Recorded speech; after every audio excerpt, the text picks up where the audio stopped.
Hello दोस्तों, स्वागत करता हूं मैं आपका आपके अपने चैनल श्रीजी इंश्योर में। तो दोस्तों, आज हम बात करने जा रहे हैं LIC के न्यू प्लान धनवर्षा के बारे में। हालांकि यह प्लान 17 अक्टूबर 2022 यानी पिछले साल लॉन्च हुआ था, लेकिन आप इस प्लान को 31 मार्च 2023 तक बाय कर सकते हैं।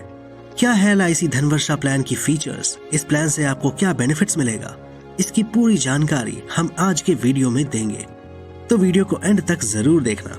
लेकिन उससे पहले अगर आपने अभी तक हमारे चैनल को सब्सक्राइब नहीं किया है तो प्लीज श्रीजी इंश्योर को सब्सक्राइब कीजिए और इंश्योर कीजिए कि फाइनेंस और इन्वेस्टमेंट से रिलेटेड हर वीडियो हमेशा आपको मिलती रहे।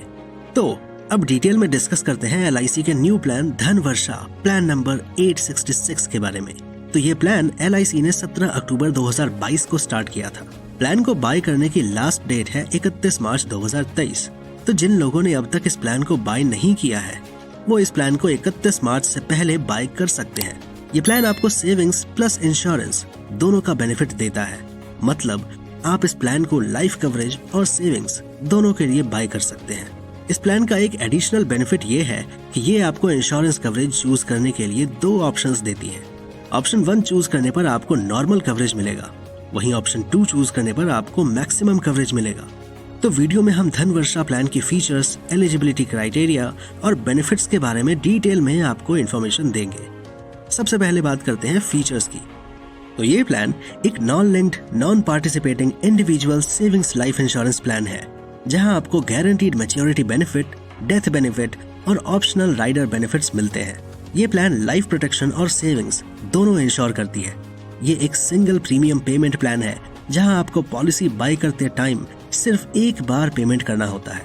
सिर्फ एक बार प्रीमियम भरें और इंश्योरेंस प्लस रिटर्न्स का बेनिफिट पाएं। अब बात आती है आप इस प्लान को बाय कैसे करेंगे। तो धनवर्षा प्लान को आप ऑनलाइन और ऑफलाइन दोनों मोड पर बाय कर सकते हैं। अगर आप इसे ऑफलाइन बाय करना चाहते हैं तो किसी LIC एजेंट से आप बाय कर सकते हैं, और अगर ऑनलाइन बाय करना चाहते हैं तो LIC की ऑफिशियल वेबसाइट www.licindia.in पर बाय कर सकते हैं। अब बात करते हैं इस प्लान की एलिजिबिलिटी कंडीशंस की। तो सबसे पहले बात करते हैं सम अश्योर्ड की। तो इस प्लान का मिनिमम बेसिक सम अश्योर्ड है 1,25,000 और मैक्सिमम सम अश्योर्ड की कोई लिमिट नहीं है। ये आपकी इनकम पर डिपेंड करता है कि आप कितना कवरेज ले सकते हैं। पॉलिसी टर्म है 10 साल और 15 साल का। अब बात करते हैं एज लिमिट की। तो जैसा कि हमने बताया कि धनवर्षा प्लान बाय करते टाइम आपको इंश्योरेंस कवरेज चूज करने के लिए 2 ऑप्शंस दिए जाएंगे। तो प्लान में एंटर करने के लिए मिनिमम एज लिमिट है 3 साल, 15 साल पॉलिसी टर्म के लिए। वहीं 10 साल पॉलिसी टर्म के लिए मिनिमम एज लिमिट है 8 साल की। मैक्सिमम एज लिमिट की बात करें तो अगर आप ऑप्शन 1 चूज करते हैं तो आपकी मैक्सिमम एज होनी चाहिए 60 साल की, और अगर आप ऑप्शन 2 चूज करते हैं तो आपकी मैक्सिमम एज होनी चाहिए 40 साल की, और ये दोनों 10 साल के पॉलिसी टर्म के लिए है। वहीं अगर आप 15 साल पॉलिसी टर्म चूज करते हैं तो आपकी मैक्सिमम एज 35 साल होनी चाहिए। पॉलिसी मैच्योरिटी पे मिनिमम एज लिमिट है 18 साल की। मैक्सिमम एज लिमिट की बात करें तो अगर आप ऑप्शन 1 चूज करते हैं तो पॉलिसी मैच्योरिटी पे मैक्सिमम एज लिमिट है 75 साल, और अगर आप ऑप्शन 2 चूज करते हैं तो पॉलिसी मैच्योरिटी पे मैक्सिमम एज लिमिट है 50 साल की। अब बात करते हैं धनवर्षा प्लान के बेनिफिट्स की। सबसे पहले बात करते हैं मैच्योरिटी बेनिफिट की।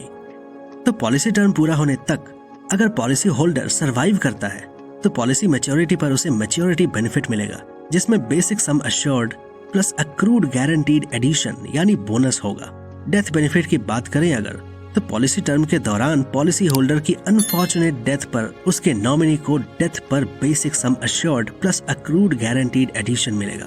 डेथ पर सम अश्योर्ड कितना होगा ये इस पर डिपेंड करेगा कि आपने कौन सा ऑप्शन चूज किया है।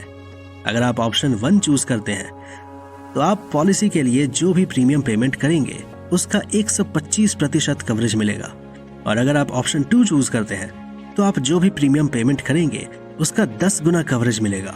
गारंटीड एडिशन बेनिफिट की अगर बात करें तो guaranteed addition whole policy term के दौरान हर पॉलिसी ईयर के एंड में अर्न होगा। आपको कितना गारंटीड एडिशन मिलेगा ये आप इस दिए हुए टेबल पर देख सकते हैं। प्लान में आपको 2 ऑप्शनल राइडर बेनिफिट्स भी मिलेंगे, जैसे LIC का एक्सीडेंटल डेथ और डिसेबिलिटी बेनिफिट राइडर और LIC का न्यू टर्म एश्योरेंस राइडर। तो अपनी बेस पॉलिसी को स्ट्रॉन्ग करने के लिए, कवरेज के दायरे को बढ़ाने के लिए इन दोनों राइडर्स में से किसी एक को अपनी पॉलिसी में ऐड कर सकते हैं, पर इन राइडर्स के लिए आपको एडिशनल प्रीमियम पेमेंट करना पड़ेगा। इसके अलावा इस प्लान में आपको सेटलमेंट ऑप्शन बेनिफिट भी मिलेगा, मतलब पॉलिसी मैच्योरिटी या पॉलिसी होल्डर की एक्सीडेंटल डेथ पर आपको जो मैच्योरिटी या डेथ बेनिफिट मिलेगा वो लमसम अमाउंट आप सिंगल पेमेंट के बजाय 5 साल की इंस्टॉलमेंट में भी ले सकते हैं। अब 5 साल की इंस्टॉलमेंट में आप मैच्योरिटी या डेथ बेनिफिट कब कितना क्लेम कर सकते हैं, ये इस दिए हुए टेबल पर देख सकते हैं। अब बात करते हैं इंश्योरेंस पॉलिसी के लिए आपको कितना सिंगल प्रीमियम पेमेंट करना होगा। तो हम इसे एक एग्जाम्पल से समझते हैं। तो 10 लाख सम एश्योर्ड पर इंश्योर्ड पर्सन की एज अगर 10 साल की है तो ऑप्शन 1 चूज करने पर 10 साल पॉलिसी टर्म के लिए उसका सिंगल प्रीमियम पेमेंट होगा 9,53,500 और 15 साल की पॉलिसी टर्म के लिए सिंगल प्रीमियम पेमेंट होगा 8,84,300। और अगर वो ऑप्शन 2 चूज करता है तो उसका 10 साल पॉलिसी टर्म के लिए सिंगल प्रीमियम पेमेंट होगा 8,01,000 और 15 साल की पॉलिसी टर्म के लिए सिंगल प्रीमियम पेमेंट होगा 7,27,600। इसी तरह आप टेबल में देख सकते हैं कि 20 साल और 30 साल एज की इंश्योर्ड पर्सन को किस ऑप्शन के लिए, किस पॉलिसी टर्म के लिए कितना सिंगल प्रीमियम पेमेंट देना होगा। तो दोस्तों, ये धन वर्षा प्लान किसी फिक्स्ड डिपॉजिट की तरह है, जहां आपको एक बिग अमाउंट एक फिक्स्ड टर्म के लिए डिपॉजिट करनी होती है। जब वो टर्म खत्म हो जाती है तब आपको गारंटीड रिटर्न मिलता है। एफडी और इंश्योरेंस प्लान में डिफरेंस ये है कि एफडी में आपको सिर्फ रिटर्न मिलेगा, इंश्योरेंस कवरेज नहीं। लेकिन इंश्योरेंस प्लान में आपको रिटर्न और इंश्योरेंस कवरेज दोनों मिलेगा। तो अगर आप सेविंग्स के साथ लाइव कवरेज भी चाहते हैं तो ये धन वर्षा प्लान बाय कर सकते हैं। बेस्ट ऑप्शन है भाई। तो दोस्तों, उम्मीद करता हूँ मैं कि ये वीडियो आपको पसंद आया होगा, और अगर वीडियो पसंद आया है तो वीडियो को लाइक, कमेंट और शेयर जरूर कीजिएगा। और अगर आपके पास कोई सुझाव, शिकायत या सवाल है तो आइए कमेंट सेक्शन में बातें करते हैं। मैं आपके कमेंट्स का इंतजार करूंगा और कोशिश करूंगा कि आपके हर सवाल का जवाब दे सकूं। मैं फिर मिलूंगा आपसे किसी और नई इंटरेस्टिंग फाइनेंस और इन्वेस्टमेंट से रिलेटेड वीडियो के साथ। तब तक के लिए थैंक यू सो मच।